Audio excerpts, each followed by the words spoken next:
نحمدہ ونصلی علی رسولہ الکریم، اما بعد فاعوذ باللہ من الشیطان الرجیم، بسم اللہ الرحمن الرحیم۔ معزز سامعین، آج کی یہ ویڈیو حیض کے متعلق ہے۔ حیض کے معنی جاری ہونا ہے، اور شریعت میں حیض اس خون کو کہا جاتا ہے جو عورت کے رحم یا بچہ دانی سے بغیر کسی بیماری اور بغیر کسی بچے کی پیدائش کے جاری ہوتا ہے، اور جسے عرف عام میں ماہواری یا ایام حیض بھی کہتے ہیں۔ اسی طرح عورت کے رحم سے جو خون کسی مرض کی وجہ سے آتا ہے اسے استحاضہ، اور جو خون بچے کی پیدائش یا ولادت کے بعد جاری ہوتا ہے اسے نفاس کہتے ہیں۔ حیض کی مدت کم سے کم 3 دن اور زیادہ سے زیادہ 10 دن ہے۔ ایام حیض میں نماز روزہ منع ہے، البتہ ایام گزر جانے کے بعد روزے تو قضا ادا کیے جائیں گے مگر نماز کی قضا نہیں ہوگی۔ مشکوٰۃ المصابیح کی حدیث کا عنوان ہے، حائضہ کے ساتھ کھانا پینا اور ملنا بیٹھنا جائز ہے۔ حضرت انس بن مالک رضی اللہ تعالیٰ عنہ کہتے ہیں کہ یہود کی عورتوں میں جب کسی کو ماہواری یا حیض آتا تھا تو وہ اسے گھر سے نکال دیتے تھے، نہ اس کو ساتھ کھلاتے پلاتے، نہ اس کے ساتھ ایک گھر میں رہتے تھے۔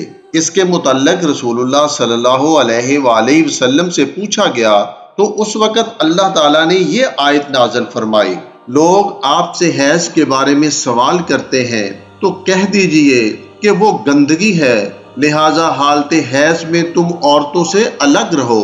تو رسول اللہ صلی اللہ علیہ وآلہ وسلم نے فرمایا، تم ان کے ساتھ گھروں میں رہو اور سارے کام کرو سوائے جماع یا ہم بستری کے۔ یہ سن کر یہودیوں نے کہا، یہ شخص کوئی بھی ایسی چیز نہیں چھوڑنا چاہتا جس میں وہ ہماری مخالفت نہ کرے۔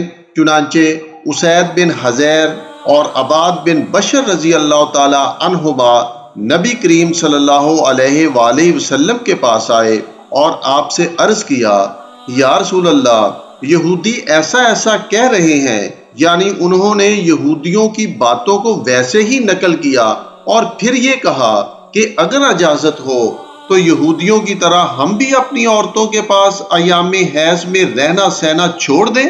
یہ سن کر رسول اللہ صلی اللہ علیہ وآلہ وسلم کا چہرہ مبارک کا رنگ تبدیل ہو گیا، اور ہمیں یہ گمان اور شک ہو گیا کہ آپ صلی اللہ علیہ وآلہ وسلم ان دونوں سے ناراض ہو گئے ہیں۔ پس وہ دونوں بھی نکل کر چلے گئے۔ ان کے جاتے ہی رسول اللہ صلی اللہ علیہ وآلہ وسلم کے پاس کہیں سے بطور تحفہ دودھ آ گیا۔ آپ صلی اللہ علیہ وآلہ وسلم نے ان دونوں کے پیچھے کسی آدمی کو بلانے کے لیے بھیجا۔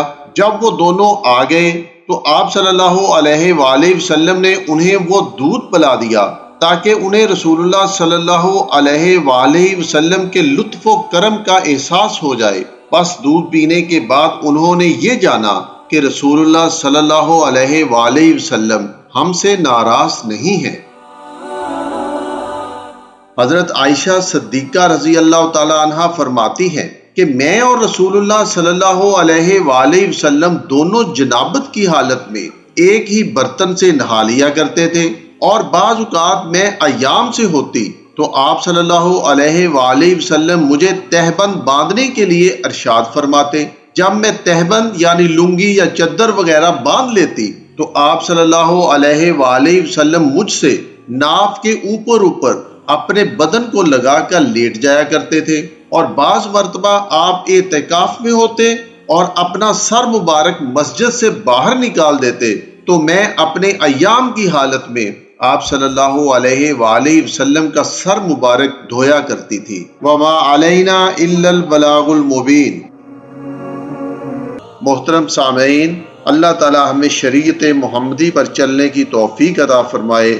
اللہ تعالی ہماری جان، ہمارے مال، ہمارے ایمان، ہماری آبرو، ہماری روزی، ہمارے رزق، ہمارے علم، ہمارے عمل، ہمارے گھر، ہمارے کاروبار، ہمارے دسترخوان، ہماری اولاد، ہماری زندگی، ہماری خوشیوں، ہماری عبادات، ہمارا تقوی، ہمارا اخلاص، ہماری سادگی، ہماری عاجزی، ہماری انکساری اور ہماری عمر میں برکتیں، رحمتیں، وسعتیں، عروج اور بلندیاں عطا فرمائے۔